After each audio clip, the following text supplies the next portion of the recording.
Peace. Good evening. I'd like to welcome you back to another edition of the Foul Playland. As always, I am Sir Foul Player of Brooklyn, coming at you with an impromptu live, discussing a topic that was a lot more pertinent during the conflict between Israel and Iran. Um, and it kind of came and went with not a lot of people talking about it, but I wanted to give my opinion on that. And that's whether there are sleeper cells in the United States of America. For those of you that don't know, sleeper cells are basically um, people that live amongst regular society, but are also sort of like covert soldiers for a cause or for a foreign country. And over the weekend, when the Iran Israel 12-day war wasn't settled, there were even a lot of liberals that were saying, I wonder if Trump doesn't realize that he's now raised the risk of a sleeper cell popping off in America, that somebody from another country could be here and be pissed off at the fact that Trump is, from what they conceived, siding with Israel or bombing the Iran, and that may aggravate some Iranian sleeper cell here in America. And since then, I mean, I've seen a lot of debates whether that's possible, not possible, whether there's sleeper cells in America. And you can never give definitive answers, of course, but whether that's here in America, if I had to bet, I'd bet my bottom dollar that there are sleeper cells in America. I happen to live in Sunset Park, Brooklyn, which is a high Chinese community, and a lot of those people that are living in that community, like along the 8th Avenue area of Sunset Park, Brooklyn, the second largest Chinese community in all of America, a lot of those people never assimilated, don't plan on assimilating, aren't setting their lives up in the future to assimilate. And furthermore, if you ever talk to them, even the Americanized ones, anything to do with China's politics, they'll never engage in that kind of conversation. And that happens even in American media. Where you'll have a lack of coverage in regards to like the mechanics of how China operates. The point I want to say is that should, for instance, a conflict happen between China and America, that the people that are in America, many of them are still loyal to the nation of China and would, in essence, maybe try to sabotage America covertly, or if they ever had to maybe come out in the open, I would doubt as to where their allegiances lie. And I'm only saying this from the experience of living in essentially uh, Chinese community in Sunset Park, Brooklyn, New York. It wasn't an outright Chinese community, but I lived maybe a couple buildings away from the beginning of 8th Avenue. I actually lived between 7th and 8th Avenue for many years. My son was actually born there. But, and that goes to say with a lot of countries outside of the U.S., when you have, I have a comment says from HIQ, it says, hi, bro, can I sub? Absolutely. I'd be delighted.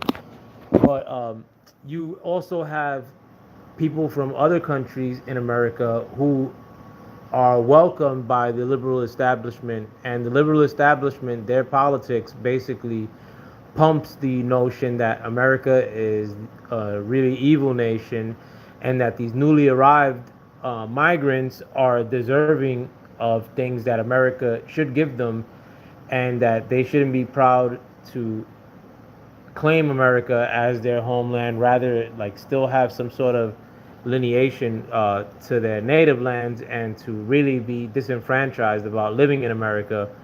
And those kind of people, if you have liberal, regular white people that turn and are willing to do stupid shit like Antifa, for instance. People that are kind of willing to do things that verge on terroristic in terms of like how they plan things, how they put things in motion, how they assault people. This is talking about Antifa solely for the purposes of this argument. What would then a person from the nation of Iran, if they were really had allegiance to Iran, or if they were sent here by Iran during the 4 years of Biden's presidency, in which the border was, for all intents and purposes, open, there could have been many quote unquote sleeper cells that were sent here knowing that the that they were not going to get that their chances of entering into America were really great. I've heard instances too in which they actually caught people who were on the like terrorist watch list and at the border, like trying to make their way into America. And again, the people that were being processed at the border by the Homeland Security or the Border Patrol were going in at Eagle Pass, Texas, which is one entrance into the country that's pretty much guarded.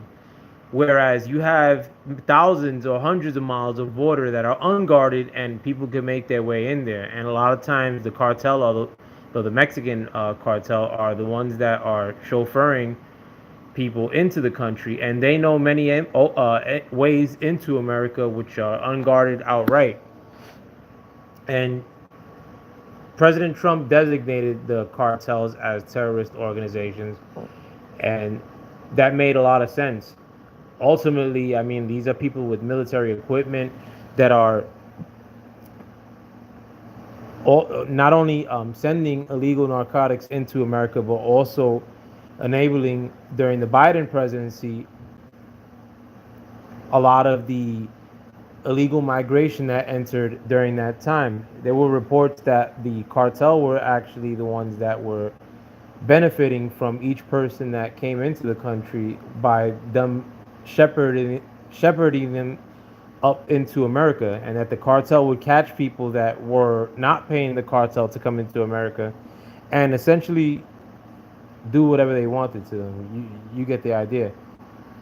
But so now, you have, what if there were arrangements made by a terrorist organization like the cartel with bad countries that wish to do America, or with countries that wish to do America harm. Um, some, like, I only wanted to cover it in the sense that there's people that defend liberal talking points will give you both sides of this argument. During the weekend, when the 12-day war between Iran and Israel was ongoing, a lot of liberal defenders and shit liberals were saying how Trump had screwed up, and that the potential for something happening in America by way of some terrorist popping something off was greatly heightened because Trump did something in Iran. I mean, and the fact that we have, and a lot of them were mentioning that there's so many more migrants here, and that could, that it was basically Trump was gonna have egg on his face because one of these newly arrived people could set something off in America because of anger from what the U.S. or Israel is doing in the Middle East. And then shit libs are giving the other side of that argument because shit libs are now married to the concept of staying quiet while mass migration was happening in America for 4 years. So they're kind of married to the concept of unvetted migration, and they kind of have to sink on that ship in essence. So a lot of them don't say that, well, like, the potential for a sleeper cell is non-existent, and nothing to worry about, don't, nothing to see here. I would say more on the lines of never say never, yes, but if I were a betting man and I'd had to say whether there are sleeper cells in America, and in New York particularly, I mean, like, I live in New York. I'm telling you what I see there on the ground. Do I see sleeper cells on the ground? No. Do I see military age men in droves that weren't there like 4 years ago, spilled throughout all of urban New York City? Absolutely. New York City can't fit another dog, let alone more migrants. So, and again, a lot of these people are disenfranchised as of this current juncture simply because New York City's sanctuary status, or the politics that they were running with before, which not only enabled this kind of migration, but also financed it by paying for the housing for migrants, for debit cards for migrants, food, shelter. Now that those people had the rug pulled up from under them and they're still in America, a lot of them could be pissed off, or a lot of them could be radicalized. I mean, so again, I mean, when it comes to, there are many good things that I like about this administration. Is it perfect? No. But one thing that I am a little bit disenfranchised over was the fact that they weren't deporting as many people as I had anticipated. But seeing the mechanics of how these limited deportations have worked out, when you have like the case of Maryland father slash MS-13 gangster Kilmar Abrego Garcia, and how hard has it been to just deport him? He went from being deported to now being imported back into America to face a trial. And who knows how many shit liberals are gonna give their blood and tears, like, just to retain one migrant. And look at the ICE deportations that have been happening of late, like in cities like New York, California, etc., where they're actually getting in the way of the deportation operations, fighting people and all that. Here in, not a couple miles from my house, there was a Democratic congresswoman and the Democratic mayor of the city of Newark, New Jersey, that were arrested for trying to barge into an ICE facility. And a couple days later, there were actually a many escapees from that same prison. They actually broke out while they were focusing on protests that were happening outside of the prison. Some prisoners within that prison managed to escape, and putting a plan together by knocking out walls and putting blankets together. Who knows? They were probably let out by some corrupt asshole. But the point of it is that um, these things are not something that I'm gonna tell you don't leave your house and worry about a sleeper cell. No, but the logistics of it are already in place.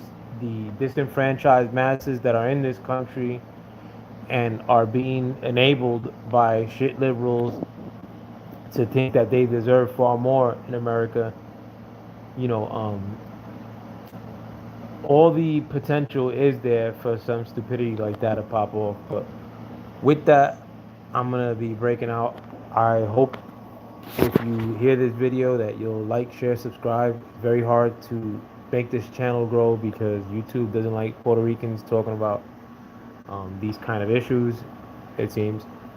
But you guys listening to me now and in the future can help me grow this channel. But I want to thank you guys for stepping into the Foul Playland with me. As always, I am Sir Foul Player of Brooklyn.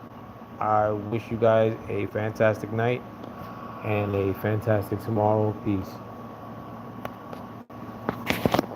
I'm done.